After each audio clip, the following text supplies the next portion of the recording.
Hey guys, I'm Cara from Cara Leaf Wood Ceramics. So as you guys know, I like to share not only the successes of pottery with you, but also the failures too, because I truly think that if we share those, then we can learn from each other. If I can share something that's gone wrong for me and that stops you from having the same disaster, then it's a win. So today I'm in my kiln shed because I wanted to share a little bit of a failure that happened to me this week. So I've been making dinner plates, these 10-inch dinner plates for quite a while now, and I've had some amazing success with them. As you can see, this one has turned out beautifully, and no problems at all with it, and also its little side plate cousins. I have also fired a slightly different design with a mixture of two glazes on it, and this one fired really well. And this platter as well, which, you know, the bigger the pieces are, the more likely they are to have issues. And this one fired absolutely fine, no problems at all, even though it's only glazed on one side. But I had real issues with a couple of plates in this firing. In this video, I'm going to explore the various reasons which could explain why my plates cracked during the firing. Take a second to like this video and subscribe to my channel so you don't miss more videos like this one. So I've done a lot of research to try and figure out what exactly went wrong, so then I can not do it again, and also share it with you guys, and maybe that will help you when you're making plates and you may come across an issue with them cracking or breaking in your firings. So there are many different reasons why a plate might crack in the kiln. The issue which often causes plates to crack in the firing is if there is any inconsistencies in the making stages. So if the plates potentially had a crack in them that you might not have been able to detect whilst they were drying, that is a weakness and may well have caused the plate to crack later on in either the glaze firing or more often than not in the bisque firing. I've been making these plates for a while and I feel like I'm very careful when I'm throwing the plates. I'm very careful when I trim the plates. I don't move them, I don't bend them very much. I don't think that was the issue for me this time. So often potters will lose their plates at the bisque stage, but I didn't have that problem. All of my bisque plates were coming out absolutely fine. A little trick, I always fire my bisque plates on their sides instead of kind of stacked on top of each other, and I find I have much more success bisque firing them that way. I have a full tutorial on how I make plates over on my Patreon, as well as lots of other projects, techniques and processes that I explore with you guys there.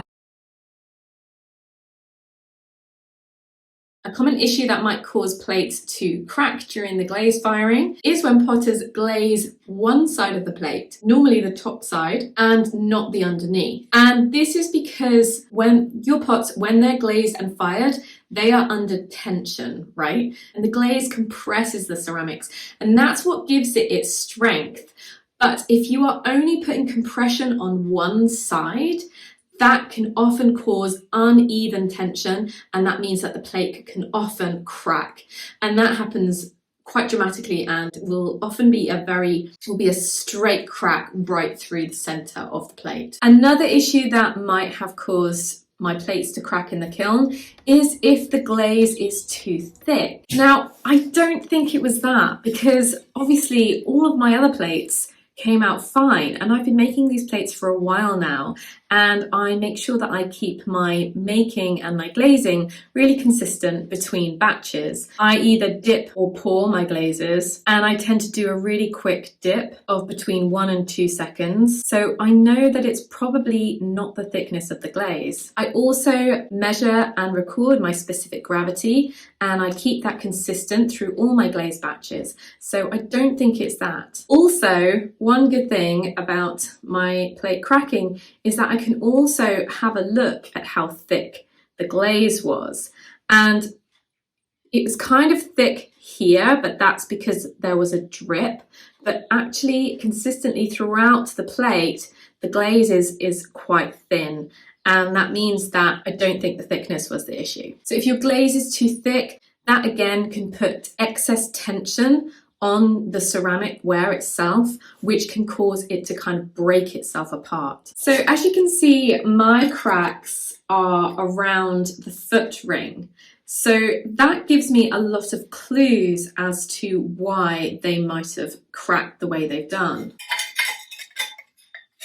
Now, I'm pretty confident I've identified what the issue is. Now, I think my issue was caused by something called dunting. Dunting basically just means that a pot cracks during or after the firing. And normally the crack is quite dramatic and it will happen all at once. Cause of the dunting, that is what I want to find out more about. These two plates that cracked during the glaze firing, they were actually already glazed and already fired previously.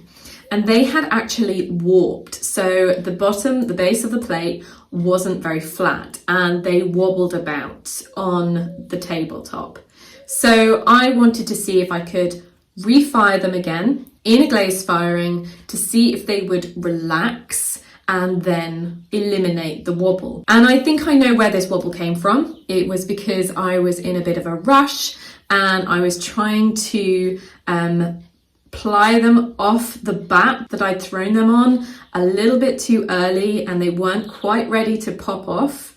And I must have pulled the plate up and given it a little bend, even though I flattened them out very carefully whilst I was trimming, and throughout the drying process I made sure that they were flat. That little accidental bend was the thing that caused the warping. So then they warped during the glaze firing, and obviously I'm not happy with warped plates, and I guess I felt like I had nothing to lose, right? I had warped plates. They weren't very useful because they were rattling around all over the table. So I thought I would fire them again, see if that would relax them down and make them flat. And actually, that didn't work because they cracked. Now, another possible reason that these plates cracked during the refiring was that this plate, I think, potentially got stuck to the kiln shelf here. So you can see that I have a little bit of backwash, which is stuck to the plate. Now, during a firing, your plates, your ceramics, your work will expand and contract with the heat. And if the plate was, or if any piece of pottery was attached to the kiln shelf, like this one was, it would not have been able to expand and contract naturally like it normally would. And that meant that there could have been tension which would have pulled the plate apart. That's one reason. But then what happened with this one, which definitely wasn't stuck to the kiln shelf because it's completely clean on the bottom and there is no evidence of any backwash, any glaze sticking it to the kiln shelf. I think I know why this happened. This was due to something called Cristobalite Inversion. I hope I'm saying that right. Now, there isn't a lot of information out there on this. I have looked in all of my pottery books and I can only find a couple of lines of information and all of my pottery books on my bookshelf. But there is a really, really good article on Tony Hansen's Digifire website. Have a look at that. I will link to it below. So cristobalite is formed during the firing stages. And from my understanding, it is where silica can exist in different forms within the ceramics.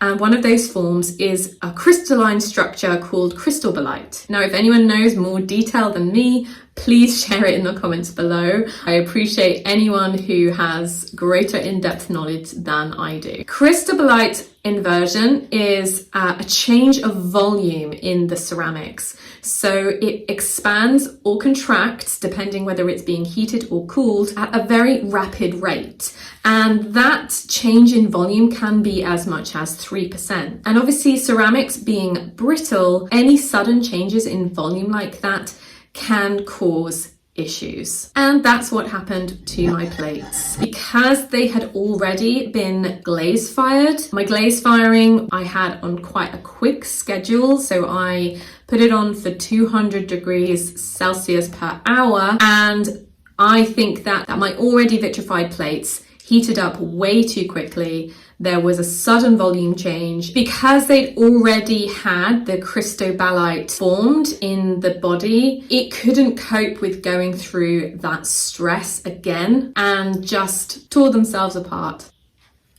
I think my plates broke whilst they were heating up. And the reason why I think that is because the edges where the glaze kind of finishes on the break is kind of smooth, it's not sharp. So that tells me that the glaze melted after they shattered it in the kiln. If that glaze line was very sharp and very harsh, that would have told me that they broke on the cooling phase of the firing. So what am I going to do to avoid that next time? Well, I'm going to note everything down in my pottery notebook, the Essential Potter's Notebook, and I am going to really try my hardest not to bend my plates at all through the making process. Therefore, hopefully they won't warp. Therefore, I won't want to try and refire them after they've already been glaze fired. If I do end up with a wobbly plate that I want to refire, is I'm going to slow down my glaze firing through the 2 points where Cristobalite inversion happens. There's some mixed opinions on when that actually happens. Once is around 220 to 280 degrees Celsius, and the other is at about 550 degrees Celsius. So if I slow my firing right down at those 2 points, I may be able to avoid that sudden volume change, which may have caused the cracking that I experienced in this firing. And don't forget to order my brand new book, The Essential Potter's Notebook, which tells you everything that you need to write down in order to record your making processes, your glazing, your firing, your scheduling, all the things that us potters need to remember in order to replicate our work and make it better the next time. I will link to it below. If you're curious about Pottery Club, have a look via the link below this video. Don't forget to subscribe to my channel so you don't miss any more videos like this one. Okay, I'm off to make some more plates. Bye! Was something called Cristobalite Inversion. Crystalite.